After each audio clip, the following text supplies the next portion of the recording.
Mo kí gbogbo ojú tó wò mí nílé lóko lẹ́yìn òdì sí àlàáfíà ni mo bá yín ọdẹ òdùnbí. Mo gbàládùra fún gbogbo ẹ̀yin ojú tó ń wò mí nílé lóko lẹ́yìn òdì jákèjádò gbogbo Nàìjíríà. Ojú tẹ́ fi ń wò mí yẹn kò mà ní relédè yìí o, lágbára ọba mi Èdùmàrè. Ojú yín ò ní fọ́ o, bẹ́ẹ̀ kẹ̀dẹ̀ ni etí tẹ́ fi ń gbọ́ mi kò ní di lágbára Èdùmàrè. Gbogbo nǹkan tẹ́ bá ń dáwọ́lé nínú ọdún tuntun yìí ire ló máa já sí lágbára Èdùmàrè. Ẹni kí ni mo tún máa mú wá fún yín? Ìyá Ọ̀yọ́ ni o. Ìyá Ọ̀yọ́ ti ní kí láti sinẹ́kó fò kó níṣò lórí ọ̀rọ̀ justice for Mohbad, lórí ọ̀rọ̀ bàbá Mohbad. Kí ló dé? Kí ló ṣẹlẹ̀? Níbo là ń bá ọ̀rọ̀ justice yìí lọ? Ṣé ẹ mọ̀ pé mo dẹ̀ ń sọ? Mo máa ń tẹnu mọ́ ọ̀rọ̀ yẹn. Mo ní nǹkan tó ti ṣẹlẹ̀ lórí ọ̀rọ̀ justice for Mohbad yìí. Tá a bá padà rí justice gbà, ẹ jọ̀ọ́ ojú wo la fẹ́ máa fi wòra wa? Tá a bá padà rí justice gbà, ẹ jọ̀ọ́ gbogbo àwọn tó ti forí gba ìpè báwo ni wọ́n ṣe fẹ́ wẹ̀ kúrò? Tá a bá padà rí justice fún Mohbad tí mo dẹ̀ mọ̀ pé lágbára ọba mi Èdùmàrè a máa padà rí justice. Tá a bá wá rí justice yẹn, gbogbo àwọn tó ti forí gbèkùn lórí ọ̀rọ̀ justice for Mohbad yìí báwo ni wọ́n ṣe fẹ́ wẹ ìgún ìpò? Ẹlòmíì wọ́n ti fọmọ ẹ̀ gégùn, ẹlòmíì wọ́n ti fìyàwó ẹ̀ gégùn, ẹlòmíì wọ́n ti fòun gangan gégùn. Bọ́n ṣe ń fọkọ gégùn náà ń fàyà gégùn náà ń fọmọ gégùn náà tún fi èpè ránṣẹ́ sáwọn ẹbí àtará lórí ọ̀rọ̀ justice yìí náà ni. Ẹ jọ̀ọ́ kí ló wá ń ṣẹlẹ̀ lórí ọ̀rọ̀ justice báyìí? Ìyá Ọ̀yọ́ tó ti gbáyà olórí ẹbí báyìí o. Ìyá Ọ̀yọ́ ti ní kí olórí ẹbí fò kó níṣò lórí ọ̀rọ̀ bàbá Mohbad. Wọ́n náà ti ń dákẹ́ fún olórí ẹbí láti jọjọ́ yìí bóyá ó rò pé àwọn ò lè sọ̀rọ̀ ni, pé àsìkò ti tó fún olórí ẹbí. Tí olórí ẹbí ò bá dákẹ́ lórí ọ̀rọ̀ bàbá Mohbad, àwọn náà ò ní wọ̀n kún fún. Tó bá lóhun ò ní gbà láàbọ̀, àwọn náà dẹ̀ ní wọ̀n kún fún. Wọ́n láfi tó bá dákẹ́ òun náà máa ṣẹ́yìn ọwọ́ kò lẹ́yìn ọ̀rọ̀ ẹ̀. Pé tí ò bá dákẹ́ ojoojúmọ́ náà wọ́n máa fi wọn àwọn lépè. Ẹ wá tún gbá àwọn èpè rabandẹ èpè kàǹkàǹkàǹkà. Ojú tó ń wò mí mo gbàládùra fún yín lẹ́ẹ̀kan ṣiṣẹ́. Àlòjù tẹ́ fi ń wò mí yóò ní fọ́, bẹ́ẹ̀ kẹ̀dẹ̀ ni etí tẹ́ fi ń gbọ́ mi kò ní di lágbára ọba mi Èdùmàrè. Ẹ bá mi share fídíò yìí, ó wà most important. Ẹ jẹ́ kí fídíò yìí ẹ jẹ́ kó go viral. Ẹ jẹ́ káwọn èèyàn gbọ́ kó tún mọ nǹkan tó tún ṣẹlẹ̀ lórí ọ̀rọ̀ justice for Mohbad. Ẹ bá mi share ẹ̀. Gbogbo ẹ̀yin tẹ́ ń share fídíò mi, gbogbo ẹ̀yin tẹ́ ń subscribe sí Ẹlẹ́yẹlé Global TV, mo dúpẹ́ lọ́wọ́ yín o. Iná ò ní tọ́wọ́ yín, abudí tó lókun abudí tó lọ́sà, ọwọ́ yóò máa kókó ní kan ìsàlẹ̀ àpò. Ibi tẹ́ ẹ ti ń ṣiṣẹ́, tẹ́ ẹ ti ń rí owó náà, ọ̀nà ọbẹ̀ ò ní dí o lágbára ọba mi Èdùmàrè. Ọkọ ọba, àdá ọba, ó kéré ó tóbi ní o, kò ní ṣayín lẹ́sẹ̀.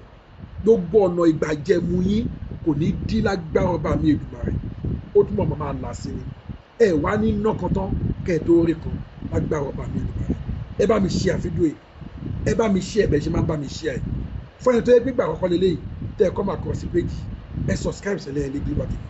Tẹ́ bá gbọ́ information yìí tán, tẹ́ ẹ wo fíìmù yìí tán, tẹ́ ẹ wo pákéjì yìí tán, mo wá fẹ́ kẹ́ yín náà fi èrò ọkàn tí yín náà hàn lábẹ́ comment section. Ṣé bá ṣe máa bá lọ náà lélẹ́yìí? 2026 la wà yìí. Ṣé èpèdè látọ́ máa fi ṣe 2026? Ẹ jọ̀ọ́ ẹ má jẹ́ kó rí bẹ́ẹ̀. Ẹ̀yin náà bá mi fi èrò ọkàn yín hàn lábẹ́ comment section. Lẹ́yìn tẹ́ bá ti share, tẹ́ ẹ ti comment, tẹ́ ẹ ti subscribe, ẹ máa bá mi ká lọ. Ẹ jẹ́ ká gbọ́ nǹkan tí Ìyá Ọ̀yọ́ sọ lórí ọ̀rọ̀ láti sinẹ́ against bàbá Mohbad. Ẹ nìṣó níbẹ̀. Àwọn tí àgbáyé yóò lò wọ́n báyọ̀ òun àárẹ̀ òsì lójú. Àwọn onírí ọkọ̀ sọ èsì náà ọ̀sẹ̀ náà yọ tẹ̀pẹ̀tẹ̀pẹ̀. Kí ló wá dé tí wà tí Liam kọrí nìkan náà? Liam yóò rẹ̀ wọ́n gé joro. Ó yẹ jẹ́ pé Liam lẹ̀ ń fi láti sinẹ́wé. Ó mà wá ga o. Ẹ̀rẹ̀ ni fi láti sinẹ́wé tán. Ó jẹ́ Liam lẹ̀ tó fi wé. Ó bá tán.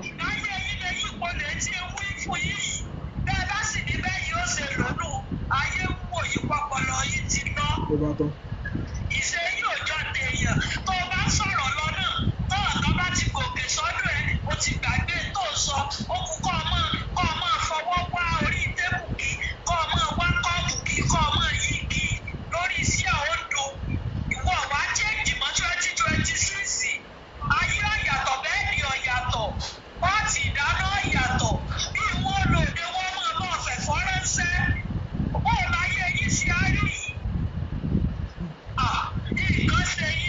dá o. bẹ́ẹ̀ bá dẹ̀ ní gbà sinmi lẹ́rọ̀ lórí ọ̀rọ̀ bàbá lọ́ba ẹ̀ẹ́dẹ́gbà pẹ̀lú túláàsì. Tó bá tán. Kó tó sọ fọ́nà kó fi kú tí ń ṣe yín lẹ́yìn ìgbà táìsàn ọpọlọ ń ṣe yín.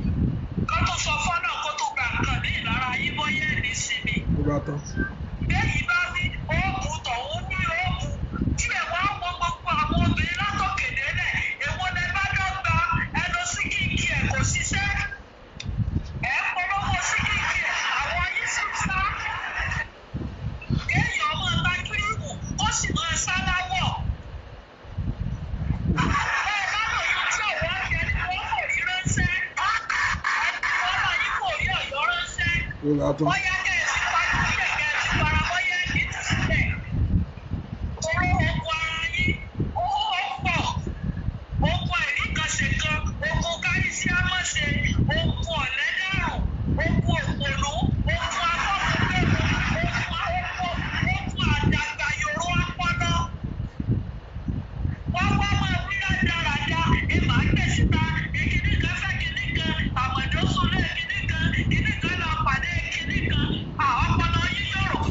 Ọpọlọ wá wọ̀nyẹn lágbàáyé, tó wà lù èkó, yóò wá ti ibẹ̀ wá Nàìjíríà wá máa yàn ní arúgbó. Ẹ̀rí pọpọlọ lórí yìí, ó ti yòrò. Tó bá tiẹ̀ wá sọ nípa èèyàn, sọ nípa ẹni ọ̀dọ̀ tí tó bá lọ́mù bí rẹ̀. Ọ̀wá rẹ̀ ni ọlọ́mù bí rẹ̀. Mo ìyábọ̀ náà tọ́ka sí níbo lẹ ti jọra, níbo lẹ ti jẹ́gbẹ́. Orí ariwo obìnrin tí a fi ń tọrọ obìnrin. Obìnrin tó dúró gbájúgbájú, obìnrin tó láàánú, obìnrin tó yáyì. Níjọ́ tó ti lórí justice yìí, o ò rí nǹkan kan ṣe fún bàbá Alọ́ba rí. Tó bá kú dáwọ́ bàbá fún ọ, àpamọ́dé ni. Ọwọ́ rí àwọn tí ń sọ̀pọ́ọ̀tì bàbá yẹn, ẹ wá wò pé dandan ni kẹ́ ẹ já wọn. Dandan ni kẹ́ ẹ já wọn kúrò lára bàbá. Ẹjọ́ ìyá Ọ̀yọ́. Ìgbàsọ lára ewúrẹ́, ìgbà ìgbàsọ yìí lára ẹ̀. Ìyá Ọ̀yọ́. Ìyá Ọ̀yọ́ wọ́n ń bá yín wí. Ṣó ẹjọ́ máa wá. Wọ́n ní ìtẹ̀sọ́ tó. Bẹ̀rẹ̀ láti ìyẹyẹ bọ́ba tó wà tó lọ dá tó lọ pẹ́pẹ́pẹ́ yẹn. Ìjọ tó bá lòun máa sùn ẹ̀ nílùú. Ṣó mọ̀ pé ilé sílé ni wá ti wá. Ṣó mọ̀ pé àjù pẹ̀lú plane àjù 35-40 minutes lọ. Ìjọ tó bá lòun máa sùn ẹ̀ tó wá lù í máa tẹ̀lé. Ṣó ti yé ẹ? Torí ó gbogbo òfin lóyè. Wà á lọ máa ṣe wà á máa wà á. Ìwọ tó ti fojú ẹ̀ rí ṣéèkì lórí Facebook. Kò yẹ kó rọra kó máa rọra ṣe nǹkan ẹ̀ jẹ́jẹ́. Tó bá dẹ̀ mọ̀ bó ṣe mọ́, walk away gently. And be the gentleman that you claim you are. Be the gentleman be the man tó jáde. Ọkùnrin tó bá jáde tó mi tiẹ̀ mọ̀ bí ṣe kò ní máa sọ gbogbo rubbish tó ń gbé sí ẹlẹ́nu tínú ẹlẹ́nu tó dẹ̀ sọ ìwọ àti ìṣá. Wọ́n gbé irú kan burúkú yẹn sẹ́nu ẹ̀ ó dẹ̀ sọ láti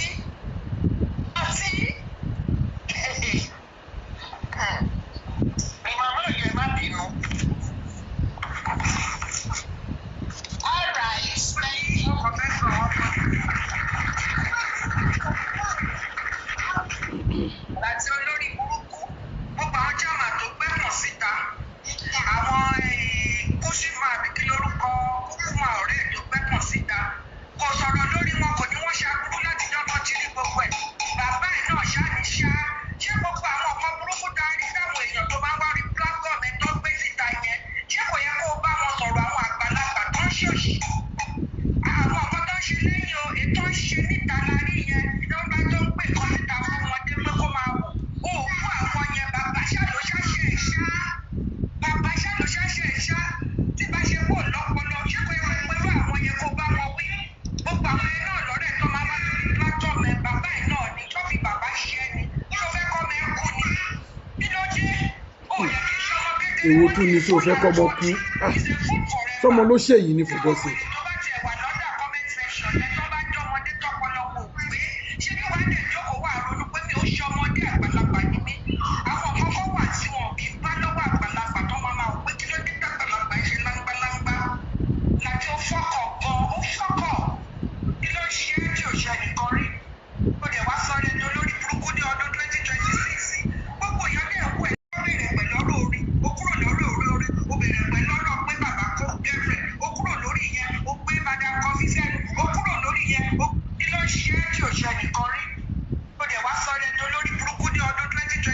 sí gbogbo èèyàn dẹ̀ wọ ẹ̀ láwò yìí kò wo rẹ̀ láwò rẹ̀ rí àwọn èèyàn ti gbà pé ẹ o wá ní rárá ìwọ ò ní gbà o kọ́kọ́ bẹ̀rẹ̀ pẹ̀lú ọ̀rọ̀ orin o kúrò lọ́rọ̀ orin o bẹ̀rẹ̀ pẹ̀lú ọ̀rọ̀ pé bàbá kó gẹ́fẹ̀ o kúrò lórí yẹn o gbé bàdà kọfí sẹ́nu o kúrò lórí yẹn o gbé pè jáde wá gbogbo wá dẹ̀ wú ẹ ràn o gẹ̀rẹ́ ní kọ̀rẹ́ tẹ ẹnìkan wá bá mi sọ wá sọ pé ẹ kí ló dé káàkiri 25 wàhálà yẹn ká jẹ́ kó lọ ó wá gbére wá sórí TikTok ó wá bẹ̀rẹ̀ wèrè tí àwa náà ti bẹ̀rẹ̀ pẹ̀lú ẹ̀nìyẹn o the better fún ẹ kó stop tó o bá stop báyìí adópẹ́ 2025 àtúgbè padà sí 2026 nìyẹn tí o ti rí báwọn sẹ́ńtìmì tó ta lẹ́nu tí o ti rí lọ́ ṣe ń fún ẹ tán àwọn yọ̀ọ̀yọ̀ ó ṣẹ̀ṣẹ̀ bẹ̀rẹ̀ ní o ẹ ṣe gàrí madam come God bless you.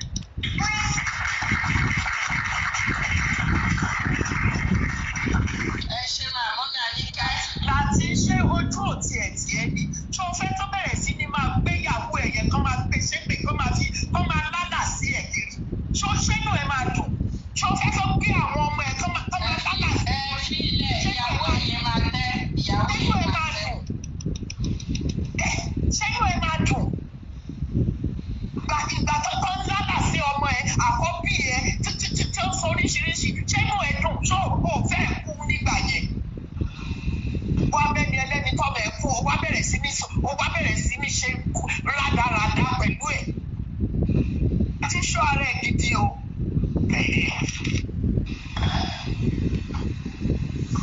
ok ń bọ̀. ó wá bá sọ̀rọ̀ gbogbo orí funfun ó sorí bí ìsàlẹ̀ ìrùbọ̀ ó lò sísẹnu sún ó ṣe mú godo ó sára pẹ́ẹ́lí ọyọ́ tó tẹpọ̀tẹpọ̀ ó lò sí aláyà pẹ́ẹ́lí àgbà yòókùnú àdàgbà mọ́jọ ọpọlọ òun ń dàgbà ọpọlọ ń kéré èmi ò wá mọ irú àìsàn tó kọlù yín tó wá jẹ́ pọpọlọ yín lọ́gbàmú asọ́fun onínú rírùn onífòkan bí ìdejò ó lò sí àdúrú yín ọ̀rọ̀ tí wọ́n àwọn tájọ́ ọmọdé yìí àgbọ̀dọ̀ sọ ọmọdé mélòó náà tiẹ̀ ní ọ́ lè bá ìsàn lọ sọ ọ́ darúgbó ta ló jùlọ òòjọ́ ọmọ ọdún mélòó ni ẹ́ ọmọ ẹjọ́ wo bá pọ̀lé lọ lórí ẹni wọ́n yóò tó pálọ̀ dípò lórí ẹni òòtó ló pálọ̀ kan ní ẹgbọ́ pálọ̀ dání ẹ̀ sọ̀rọ̀ òòtó pálọ̀ dípò lórí ẹni torí pé gbogbo tó yìí ó fi ṣàgbà ó ti fi di ọmọdé lábẹ́ bílíkì ṣàgbàdo ọmọdé ń dọ̀ láàmú onínú pọ́pọ̀ òun bí ní ọlọ́sàn ní olédà oorun aláìníbẹ̀rù ọlọ́ọ̀lọ́kàn a sì ní ẹ̀sọ́ tí ń ṣe yí alóògùn tẹ́lò ogun ayé lọ́ba pọ̀ bí èpè táwọn òbí yín gbà bọ́ bá jẹ́ para yín ló ti rí àjì ẹ̀wọ̀ ẹsẹ̀ ká ẹ̀ mọ̀ dànù torí gbogbo ayé ọ̀bá gbáyàn kò ní morú ẹgbẹ́ lókùn tí ó lóhùn ó fòrò bàbá yẹn ni ó fún lọ́wọ́ ó fún níyì ó mú wá máa gba aṣọ ara rẹ̀ ọ̀pọ̀lọpọ̀ ìmọ̀pọ̀lọ̀ àwọn bọ̀wọ̀ náà sí ó irú tọ́nà fi dá bàbá lọ́ba o ṣé ẹni tó bá ń bá bàbá yẹn jà àbí tó ń dìtẹ̀ bàbá yẹn pé kó má rí ìdájọ́ gbà ṣé kò mọ̀ pé rúri ọlọ́run èdèhùn náà wò tọmọtọmọ gbogbo ẹ̀dá tó bá ní àìrí ìdájọ́ gbà bàbá yẹn òun nìdùnnú òun àìrí justice òun nìdùnnú òun gbogbo onítọ̀hún náà bọ́ bá bí gbọ́ ọmọ yóò rí wà àdánwò tí bàbá ń rí láyé olórí ọ̀rọ̀ tẹ́lifọ̀ tẹ́lifọ̀ ní gbogbo ẹ̀ máa síríọ̀sì ó kí ni wàhálà tọdún mẹ́ta níbo ló ń lọ ìwọ ló ń já sí ta ní kó dànù ìwọ lórí burúkú kan wà jókòó nìkan lọ́ọ̀mì rẹ́rìn lọ́ọ̀mì ṣẹlẹ́yà lọ́sẹ̀ sínú òfúra òṣìṣẹ́ ọ̀láṣeyọrí lórí ilé rẹ̀ ọ̀láṣeyọrí lórí ìbùgbé rẹ̀ gan ọ̀láṣeyọrí àwọn onírí ọ̀páṣọ ìsídà oṣù òsì òfòlú ó ga lára ẹ̀ ó ṣe fún ọmọ ẹni làwí ó ṣe fún ọ ọpọlọ ẹ orí kọfọ pọ wá wá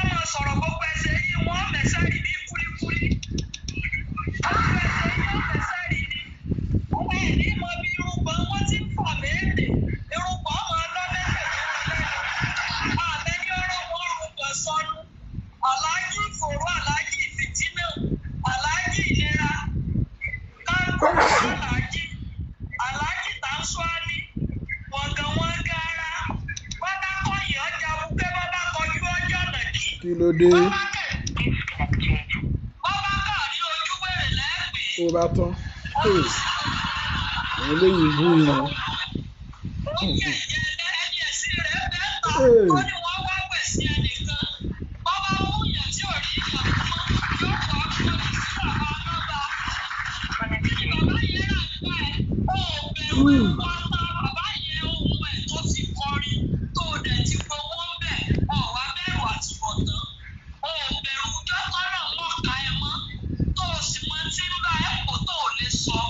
Tó o mọ irú àdánwò tó rélùwọ̀ tó ò lè wí fáyé. Ẹ ṣe jàre, ìyá ìjọ ẹ ṣe jàre, ẹja gbọ́ immunizer. Well, I'm still coming to this for like I've been getting like I feel so bad. like even I've been plots for Humanizer on TikTok live. That when I want to do like when I do it. I'm at 2023. Well, I'm still coming to this for like I've been getting like messages and like even I've been plots for Humanizer on TikTok live. Nah, even like last week I read the comment section. See, I'm surprised. Oh, nothing's here. See, it's if anything do me, not like if anything is publicity for me. If anything happens to me like this, at least like number one is publicity for me. Because everybody knows, yeah. The difference between Humanizer and other people, like for example, the amount of Jesus, everything I've ever talked about, everything I've ever mentioned here, is something that I'll show you guys black or white. So when I'm showing you guys black, when I'm going to call out white, when I'm going to defend I'm saying white, you see the difference, yeah? It's like, do you ever say, like, back down, Mario will see your video, blasting that man innocently. That man innocent, blasting, Baba cases. Have you ever seen it from Baba side, go on TikTok, like, I'm planning against Mario? You see different of me, Humanizer, like, I don't even do much. When you can make 10 videos, I'll just make 1-2 videos and I'll really cry. I'll still come to this room. And I'm like, because when I say I'm more than my phone, so when I say I said I have a lot. So when I say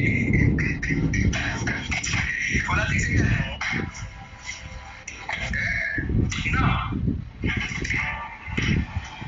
to this so when we buy it, 24 hours after we buy it, Mubad's baby mama posted on her story, Instagram story. Wait, oh, your popcorn, the other thing for popcorn. She said nothing makes him happy no more. Even after seeing his baby, he became more worried. He's now a family man. He doesn't want anything to happen to us. I was supposed to collect my baby's passport. Yesterday, so we could process our traveling. He always said to me, so we can be processing traveling from back. Okay, now, she also posted this saying, this nigga died a few minutes after I posted his son 5 months ready. So basically, Liam was 5 months old when we were back in September of 2023. And she said she was supposed to collect Liam's passport yesterday, right? So that means if you were planning to travel, you might go there, yes. If you were planning to travel, Liam already processed the passport at 5 months. And we would already have an international passport ourselves. But to travel for shows, right? As well as the countries. Passport. So we obviously have a passport and they said process Liam's passport. So now that Bomi's international passport that I posted, my last one, right? Go check the passport. The date of issue for Bomi's passport, the name is Adiba Joseph Almobia. It's not a local name. Now the date of issue, 19 13th of November 2024. A year after Mohbad, a year and 2 months after Mohbad died, we did an international passport issued for her to her 19th of November 2024. But yeah, she's saying that she went to collect passport for she wanted to go and collect passport for Liam. Then they were supposed to process traveling in 2023. Then she processed another international passport, like another one, November of 2024.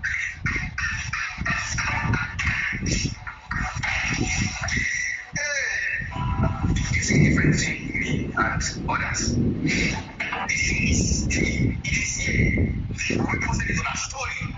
I showed you guys a passport. Now, you see, I'm showing you this thing is black, but when I call it white, and I would people that you see defending something or someone. When you see people defending someone, you know, see, it's like us. Have you ever seen Baba Mohbad? Anybody from Baba Mohbad defend Baba Mohbad? Also, people defend. The command defend from me, like, and there's no, if you are defending someone so much, like, if you want to defend, so you don't need to defend the truth. The truth is simple, it is clear. That is what is running you guys. That's what is fixing you guys. Now, remember when last year, when my was very like, I'm being paid, that he's going to expose me, let's say, right? These people have been making research. When I say that, see, now, like, this time when I said passport, I've been research about my life. They take all my posts on social media, one down. And it's my take my life. They've gone to take everything about my life on social media. But Boston, I bring it. See, this is what I see. I know they hold anybody. I've never hold anybody. Do you know what I mean? Like in my life, I've never hold anybody money.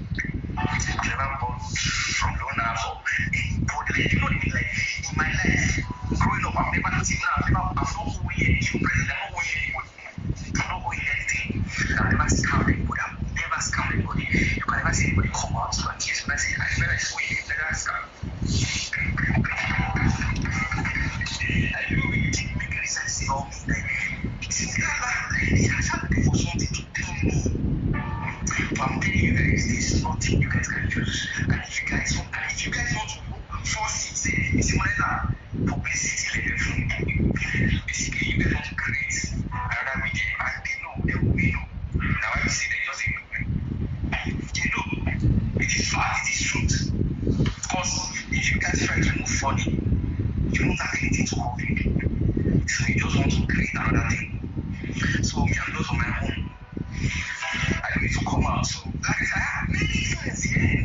So if I want to come now, the matter is in come. But if you come out, that's when I come out. But what that is I published. I'm a trader. Do you understand? I'm a very busy person, but sometimes I just what?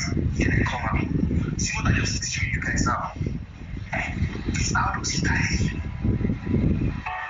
I'm supposed to know that there's something big behind this case. He said, he was supposed to collect Liam's passport yesterday. And she's trying to say that she has a passport, right? So, as of 2023, a year and 2 months later, Obi was issued another passport, 19th of November 2024. We didn't have the banjo, Cynthia, or Omi. Or if you check the comment here, you need to do 2 plus 2 yourself. You need 2 plus 2 yourself. Well, you know, in case you're still like looking for financial freedom, like I'm saying, I'm a trader, I have a channel where I tutor people for free. People let that in my signals. I post signals on my channel every day. So if you have no knowledge about trading, join my community. Be there, be sure to exist. So, what's the consider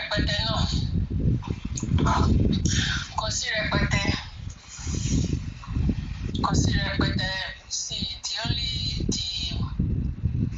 contours on it, they are trying to search for his information. They are trying to use one thing to pin him down to say, kiniko, back in one man, wow, quick. I want to say, they are sharing about boy, mọ̀ pé ó wà disciplined, ọmọ tó kó rẹ̀ ní ìjánu tó wà disciplined ni tó wà involved in all these shady deals. So they would have used it against him. They are looking for how they are going to bring him down. Because anything you're well over, blogging, you cannot blog. Anything you're well over, if your hands are not clean, you cannot blog because my law was story is one law is none of them have to bring it down. So if your hands are not clean, don't just venture into if you want to blog, you want to put out your face out there, you want to say the truth. You can't say the truth. If your hands are not clean, you can't say the truth. One contact come and you will feel less of yourself. So and this guy understand. My hands are clean. They should not be looking for what they're looking for. So that's it. Because this guy said he has so many things in his hands, that he has things in his phone. My mom she might phone and because the member she was transfer those things cannot stay with him. He would have transferred everything, transferred to some people that are interested. You don't even know. You don't know. If I say I have something with me, Timo then brag. Timo brag, I have something with me. Timo they were in Nigeria, but I have so many things with me because I understand. You got to figure to myself that I have so many things with me. Timo, we pay those things here more or less lower me. My transfer a car carry. Say you guess, I would have transferred it. My phone, Bami Osho Bami Dani Aje, Bami Bele Dani, Kiki Kobami Wele Dani, àwọn ìyá kan tó wà lábúlé tí wọn kàn lọ Android lóyá máa jù sínú ẹ̀. Àwọn bàbá kan tó ẹ pé mo mọ̀ pé bóyá kíní kan máa jù sí orí fóònù ẹ̀. Kí lè ẹ ṣàfilẹ̀ síbẹ̀ fílẹ̀ sórí fóònù yín. A ti jù síbẹ̀ káàkiri. Wẹ́ndì kí n tí wọ́n bá jí fóònù ìrọ̀lẹ́ pa, gbogbo ẹni máa lọ gbà padà. So, yeah, transfer to more than 20. Táwọn èèyàn ti mú dání. Nonsense. So it's like they are trying to want to wear a phone or something like that. Wà káàkiri. Ṣé lórí burúkú gan tẹ̀ ní Wùmí? This boy, he doesn't. Ó máa ń ṣe títí ẹni. Ó máa ń ṣe àwọn program ẹni. Tó bá ti rí ní update ló máa yà sí justice ó dẹ̀ máa sọ. Ìtẹ́gbẹ́ ní nǹkan míì tẹ̀ ń ṣe. Ní nǹkan míì tẹ̀ ń ṣe. The only video tó bá dẹ̀ ti ṣe báyìí, ara yẹn máa gbọ̀n ni. Olórí burúkú láti. Kí ló mú Wùmí tó fẹ́ fi wá jí fóònù ọmọ ẹ̀? Tó fi wá kíní information káàkiri. You see? And this guy is always very careful when he's talking. Ó máa wà very, very careful. So, Mọ́mí Àríníkẹ́, máa ti sọ̀rọ̀ kí tó a máa lọ. Torí láti wèrè ní kalẹ́ o. Wà wá jáde lónìí kan. Kalẹ́ máa. Yes. Mọ́mí ayé ni lọ́mọ kalẹ́ máa ṣe wọ́n jọ lọ́dún ìbẹ̀rẹ̀ sí oṣù o. Kú àtàrọ̀ mà. Kalẹ́ sísá mi, kalẹ́ máa ṣe. Yes, ma'am. Celebration ló fún ilé ìgbọ̀ngàn wa ṣe. Thank you so much. Ẹ ṣe wọ́n mi. Àwọn tó ń lẹ̀ nínú àlọ́ bẹ̀rẹ̀ dáhùn àti fẹ́fẹ́. Ṣẹ́rí ó máa tó kó kaba yín lẹ́kọ̀ọ́ ẹ̀. Bíìsì lòun ronú pọ̀ ń fẹ́ ṣe. But ó yẹ kó lọ bá ẹni tó ń sọ̀rọ̀ fúnra rẹ̀. Ló sọ̀rọ̀ báyìí. Kí lè àfẹ́ káwọn èèyàn gbọ́ lẹ́nu èèyàn? Kí ló fẹ́ kọ́ bá lẹ́nu olú ẹ̀? Kọ́ lọ bá bọ̀dá ẹ̀ lọ sọ̀rọ̀ ètò ṣe ti tó. Tó bàbá ṣe mọ́ kó fi bàbá lẹ̀. Ọlọ́run bàbá ṣe kó yẹ fún wọn mọ́. Kó yẹ sọ̀rọ̀ ọ̀rọ̀ tí ó yẹ kí wọ́n tí wọ́n ti dé. Àwọn ọ̀rọ̀ kan wọn gbọ́dọ̀ máa bá àyàn níbẹ̀. Wọn gbọ́dọ̀ máa bá irú àwọn ọ̀rọ̀ bẹ́ẹ̀ lẹ́nu àgbà ẹni tó ti lóun ti 50 kọjá. kí ni lè ká máa sọ̀rọ̀ owó tó ló ti ń 60. So kò sí kankan láti ojú bá mi 52 or 53 kò ju 53 lọ láti ojú 53 60 ó ní níbo díẹ̀ ni bàbá fi tó. irọ́ ló ń pa kò ju 53 irọ́ ló ń pa 53 olórí gbogbo àìsàn ló sọ di arúgbó bọ́ì náà àìsàn ló sọ láti di arúgbó bọ́ì Báwo lẹ̀yin ṣe ẹ̀yin mọ̀? orí bó ṣe ń pàtẹ́wọ́ kí wọ́n máa ṣe báyìí Báwo lẹ ṣe kí wọ́n mọ̀? máa ṣe báyìí kí wọ́n máa ṣe báyìí. ohun tó bá ti léèyàn fọ́ọ̀tì. àìsàn ló bá yé ìjẹ́ náà ẹ̀rí bó ṣe rí ni ẹ mọ báwọn àwọn ohun ti nàìjíríà tó máa ti mu títí ògbára wọn ti ń wíìkì yẹn bá bó ṣe rí nìyẹn àìsàn ló bá àgọ́ ara ẹ̀ jẹ́ náà. fi àánú ẹ̀ àfihànjú ọ̀nà fún ọ. ẹ fi ọkẹ́ ṣe madam Alike mádùmọ̀ interject sí ma. ẹ mọ nǹkan tó fẹ́ ṣe wọ́n fẹ́ kí everybody kọ́yìn sí bàbá pátápátá. lọ́dà bàbá òní rí sọ̀pọ́tà. ọ̀kan nǹkan tí wọ́n ń lò sí gan nìyẹn. gbogbo ìgbà tí a sọ pé kí bá lọ àbí nǹkan ṣe báyẹn tí gbogbo àṣà ẹ̀ka fi ń bínú àtìgbà tí bàbá jáde tọ́sọ̀ tí gbogbo fi ń bínú madam Kofi náà sọ̀rọ̀ kọ̀ọ̀kan inú la ti ń dùn gbogbo ìgbà yẹn ìgbà yẹn ló wá bẹ̀rẹ̀ wàhálà yẹn gbà mọ́ jẹ́ kí bẹ̀rẹ̀ sí fún jẹ́ òkú wa mọ limit pé ibi ìbàlẹ̀ ọ̀tẹ̀ ti ń dúró pé ó dájẹ́ sọ díẹ̀ kí mẹ́nu kúrò ń bẹ̀ ó wá kọ́ntínú lójoojúmọ́ gbogbo wa náà wá fi sílẹ̀ madam Kofi náà sọ kankan lórí ẹ̀ mọ́ àwọn náà tiẹ̀ sọ̀rọ̀ lórí ọ̀rọ̀ ẹ̀ mọ́ ìyẹn ló wá sí ló wá ní continuous ìdárò tó wá dá fún madam Kofi lédè èké ìyẹn ló wá wò pé ẹgbẹ́ ṣẹ̀dẹ̀mọ́ bá àtẹ̀tù sọ̀rọ̀ ètùtù náà wọ́n kàn lédè kan tó ṣe lọ́sọ̀ ikú tó ní pé lédè ẹ̀ tó wá gòkè wá tó wá ṣe bí ìgbà tó yẹ pé madam Kofi ni wọ́n dá kí ni ẹ ṣe pè fún bàràbàrà láti òde kì í ṣe bẹ́ẹ̀ èèyàn dáadáa níyàn kù ṣé o gbọ́ láti jọ́ tó ti ń pè wọ́n jáde tó ń ṣe pè fún bàbá yìí ṣé o gbọ́ láti jọ́ tó ti ń bú gbogbo àwọn èèyàn ní ilé ìbẹ́lẹ̀ sùn tọ̀hún bẹ́lẹ̀ sùn lọ sún ẹni kọ́ńtírì tó wà yẹn ó mọ nǹkan tó lè dé ìkẹ́ tó lè jẹ́ kó jẹ́ fún yín pẹ̀lú gbogbo ìranù tẹ́ ìgbé kiri lórí ọ̀rọ̀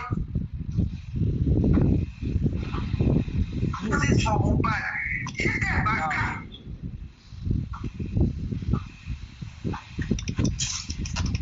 ẹ̀kọ́ borí yín mọ́ ni.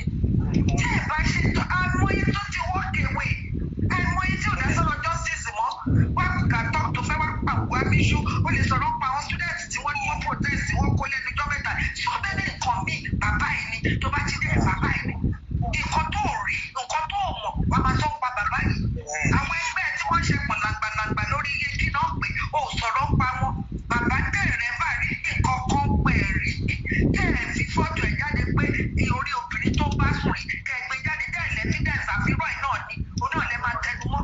Àwọn wèrè kádẹ̀dẹ̀ panelist ẹ̀ àwọn náà tún máa twist ẹ̀ nígbà tí kò máa sọ ó lè rí tí bàbá yẹn kú kìkì orí ni ó ní gbogbo owó ta kúkú fún náà kò wọ́n lára ẹ̀ ó láwọn obìnrin ló fi ń do káyé imagine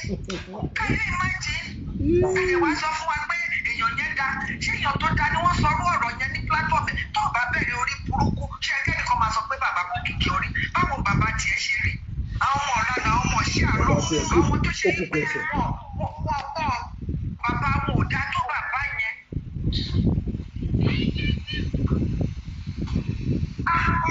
Ṣé torí pé mo bá dìkú náà ni bàbá ṣe wá di kíná pé àṣẹ mọ̀ kí ṣe pé kankan bó tó ní ẹjẹ́ ká respect ara wa respect la fúnra wa lórí bíbá yìí àgbò bá ṣe sọmọ ẹjẹ́ káka lórí ẹsẹ̀ nígbà tí ọba rẹ̀ ní bá sọ̀rọ̀ ọkọ̀ kákákákọ̀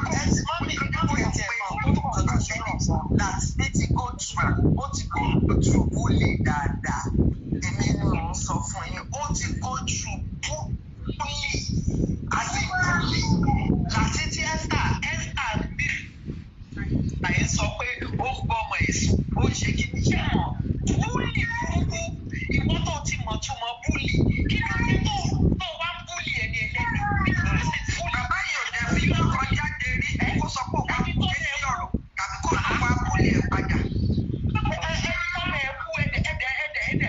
Gbogbo ti adé mo pé láti my brother àbúrò mi jọ ṣó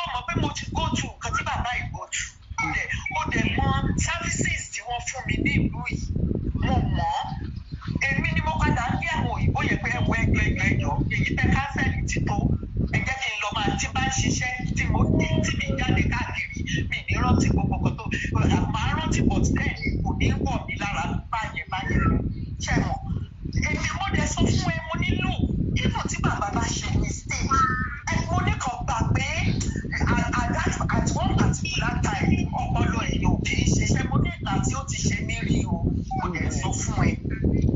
So I know what is this. I know what that man is going through. Ìjọ mi ìlú èèyàn máa dùn. Gbogbo àwọn ọmọ mi tó kù gan wọ́n máa ń ìjọ tó bá tún ti gùn mí wọ́n máa rọra wọ́n stay calm pẹ̀lú mi ní. Èyí tó máa tù mí nínú iṣẹ́ mọ̀ wọ́n máa ṣe. Bàbá yóò léèyàn kò rà fọlọ́run nìkan. Gbogbo àwọn ọmọ tó yẹ kó rọ̀gbà yìí ká ẹni tó bí ọmọ obìnrin tó bímọ fún tó yẹ kó máa kò sí kankan bẹ̀ fún.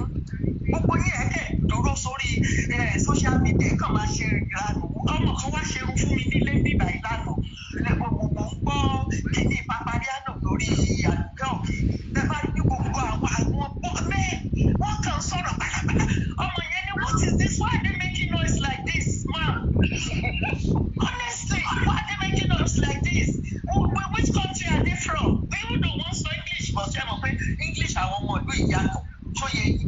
When there were men from my country, only no, this is ridiculous. Ẹ̀yin ọkùnrin ẹ̀ jókòó sórí kí ẹ máa ṣe náà dandan bè. Wọ́n sọ ká o, tí wọ́n ló ń ṣe wọ́n tí wọ́n máa sọ ká wọ́n yẹn. Àwọn yẹn kò sọ ní justice kan tó ń bá wọn ṣe. Wọ́n ní ṣe tó ń mú ní kálukú wọn ni. Torí pa àwọn àti lébù kípa, a máa lé kọ́ńfínà tó ń ṣe wọ́n nìyẹn. Tó ń ṣe everybody wọn nìyẹn.